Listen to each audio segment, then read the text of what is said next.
बिस्मिल्लाहिर्रहमानिर्रहीम। मेरा नाम है डॉक्टर आसिम रज़ा, PSc DHMS होम्योपैथिक। आज मैं जो आपके नॉलेज के हवाले से बताने जा रहा हूँ वो है पेट के अमराज के बारे में। तो सबसे पहले हमें ज़रूरी है कि पेट के अमराज को समझने से पहले कि इंसान की जो साख्त है उसके डाइजेस्टिव सिस्टम की, उसे समझना सबसे पहले बहुत ज़रूरी है। तो इसके लिए मैंने एक डायग्राम जो आपके सामने शो की है, उसकी जो है वो डिटेल में समझना ज़रूरी है, चाहे वो डॉक्टर्स हैं, चाहे वो आम जनरल पब्लिक है, ताकि हमें पता हो कि हमारे जो निज़ाम है वो किन किन हिस्सों पर मुश्तमिल है और उसके क्या क्या अफ़ाल हैं। तो आइए चलते हैं, एक एक करके उनके तमाम चीज़ों के बारे में समझते हैं और उनके बारे में मैं आपको बताऊंगा। सबसे पहले जो इंसान का डाइजेस्टिव सिस्टम है वो उसका आगाज़ होता है इंसान के दांतों से, जो उसके मुंह में पाए जाते हैं। और इनका जो फंक्शन होता है, जैसे इंसान खुराक को अपने अंदर लेकर जाता है, इनका फंक्शन जो होता है ग़िज़ा को चबाना, चबा कर उसको च्यू करना, चबा कर उसको बारीक बारीक ज़रात में तब्दील कर देना।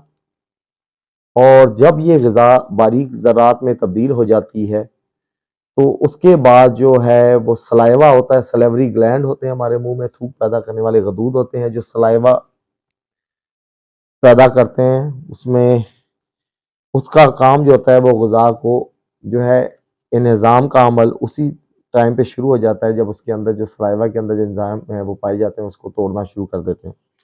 उसके बाद ग़िज़ा जो है वो हमारी ग़िज़ा की नाली में आ जाती है। ये आपको ग़िज़ा की नाली है जहाँ से ये हमारा जो है वो अगला निज़ाम शुरू होता है। जैसे ही वो मुंह से गुजरती है, जो खुराक है वो इस ग़िज़ा की नाली में आती है, जिसे एसोफेगस कहते हैं।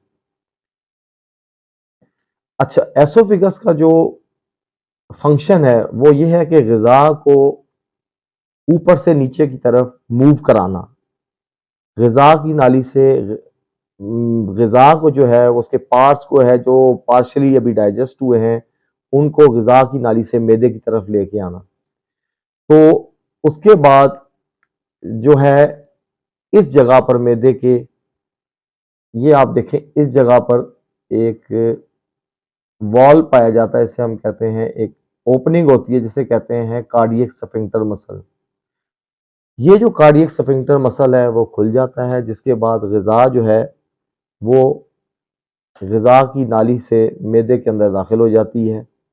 और मैदे में दाखिल होने के बाद जो ये कार्डियक स्फिंक्टर मसल है वो बंद हो जाता है, जिसकी वजह से जो अपवर्ड मूवमेंट है वो ग़िज़ा की रुक जाती है। तो अब हम इसको थोड़ा सा देखते हैं कि ये ग़िज़ा कैसे अमल करती है और इसका अमल निज़ाम कैसे शुरू होता है। सबसे पहले हम ग़िज़ा के निज़ाम को दो हिस्सों में जो है वो डाइजेशन के निज़ाम को दो हिस्सों में अपना डिवाइड करते हैं। एक को कहते हैं मैकेनिकल डाइजेशन और दूसरे का नाम है केमिकल डाइजेशन। मैकेनिकल निज़ाम में हज़म जो है वो मुंह और मैदे में होता है। दांत जो है वो ग़िज़ा को बारीक हिस्सों में तकसीम कर देते हैं, जबकि मैदे में ग़िज़ा मज़ीद तकसीम दर तकसीम के मराहिल से गुजरकर जुज़्वे बदन बन जाती है। दूसरा जो निज़ाम है वो केमिकल डाइजेशन का है। निज़ाम हज़म के सारे अज़ा जो हैं, जहाँ जहाँ एंजाइम का अफराज होता है वहाँ पर केमिकल निज़ाम में हज़म वकूफ़ पज़ीर होता है। जैसे मैदे से हाइड्रोक्लोरिक एसिड और लबलबे से सुफरा का अफराज होता है। ये एंजाइम ग़िज़ा को केमिकल प्रोसेस से गुजारते हैं। और हाइड्रोक्लोरिक एसिड के लिए थायामीन, विटामिन बी की ज़रूरत है। अच्छा, ग़िज़ा जो है पहले तकरीबन 30 फुट लंबी ग़िज़ाई नाली, जिसे एलिमेंट्री कैनाल होते हैं, उससे गुजरती है, जो इन्हिज़ामी रास्ता कहलाता है।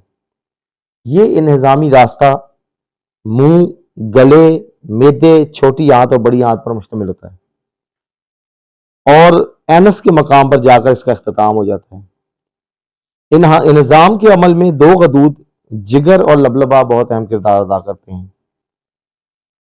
और दर हकीकत ये दो गदूद और ग़िज़ाई नाली ही जिस्म का निज़ाम हज़म कहलाते हैं।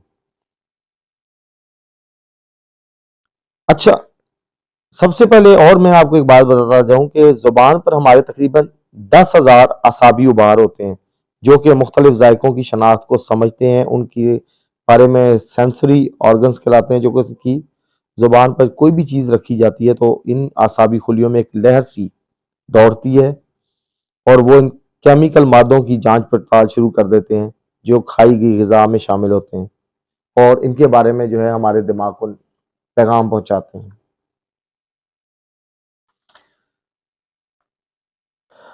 इसके अलावा जो निज़ाम अमल में हिस्सा लेने वाले अज़ा हैं उनका मुंह से लेकर मकद तक, from mouth to anus, the total length जो बनती है दैट इज 30 फुट 30 फुट, और इसका तकरीबन 80% हिस्सा जो है वो आंतों पर मुश्तमिल होता है।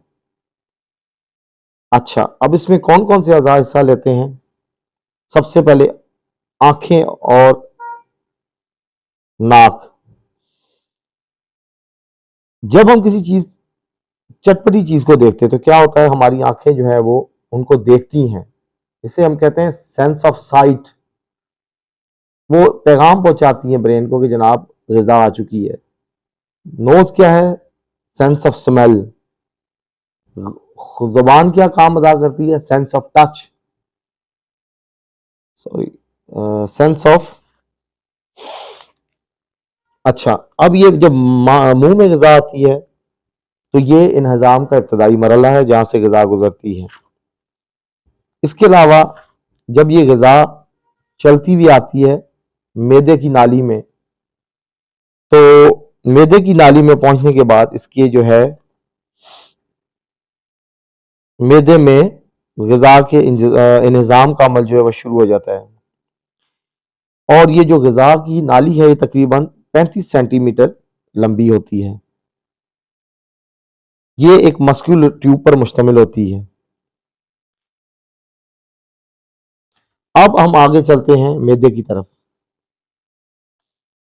तकरीबन 2000 साल तक ये नज़रिया तस्लीम किया जाता रहा कि खुराक मैदे में पकती है या जो है उसका वो जो है पकने का अमल मैदे में होता है, लेकिन 18वीं सदी में ये बात सामने आई कि खुराक मैदे में पकने के बजाय छोटे ज़रात में तब्दील हो जाती है, यानी जो ये मैदा है इसमें खुराक जो है वो छोटे छोटे पार्ट्स में तब्दील हो जाती है। The food is converted into small parts, pieces. और मैदे से ऐसे जूसेस खारिज होते हैं जो कि खुराक के ज़रात में शामिल उनको इनको तोड़ देते हैं छोटे छोटे हिस्सों में, जिससे आगे चलकर हाजमे में मदद मिलती है।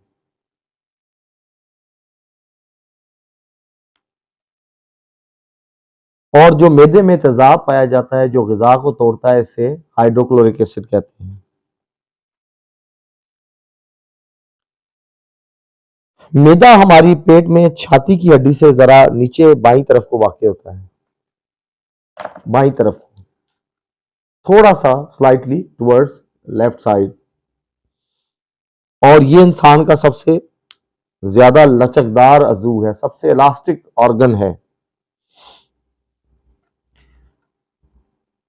ये जो है अंग्रेजी के हर्फ जे की शक्ल की एक थैली नुमा अज़ू है और हर फर्द में मैदे का जो वॉल्यूम है, इसकी जो हियत है वो मुख्तलिफ होती है।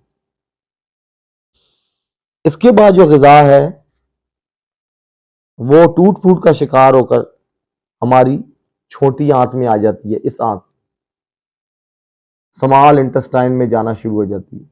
Small intestine, that is small intestine. तो इसको मैं अंग्रेजी में दोबारा से स्टार्ट करता हूं।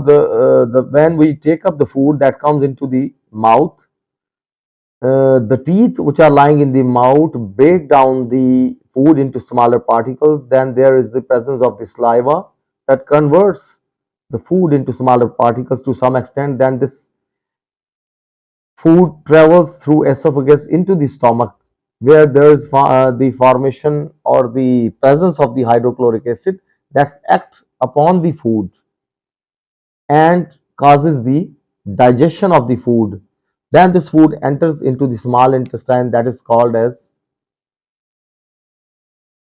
that is the small intestine we can say.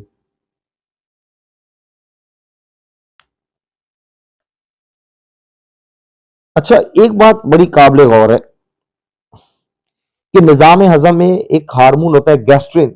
Gastrin के नतीजे में मैदे से जो है मैदे की रतूबतों का अखराज शुरू हो जाता है।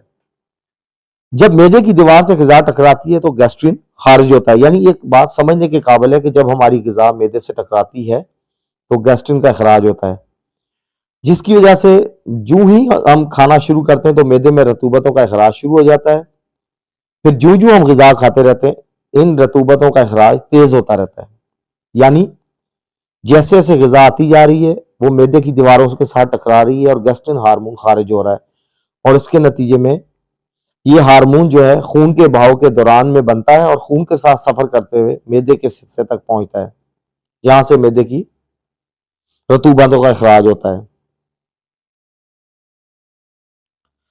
अच्छा, मैदे की बल्गी हुई झिल्लियों के अंदर मौजूद मुख्तलिफ अनवा के खुलियों पर मुश्तमिल होते हैं, जिनमें से कुछ म्यूसिन खारिज करते हैं और कुछ नमक का तेजाब, इसे हाइड्रोक्लोरिक एसिड कहते हैं, और कुछ दूसरे हाजमी खामरे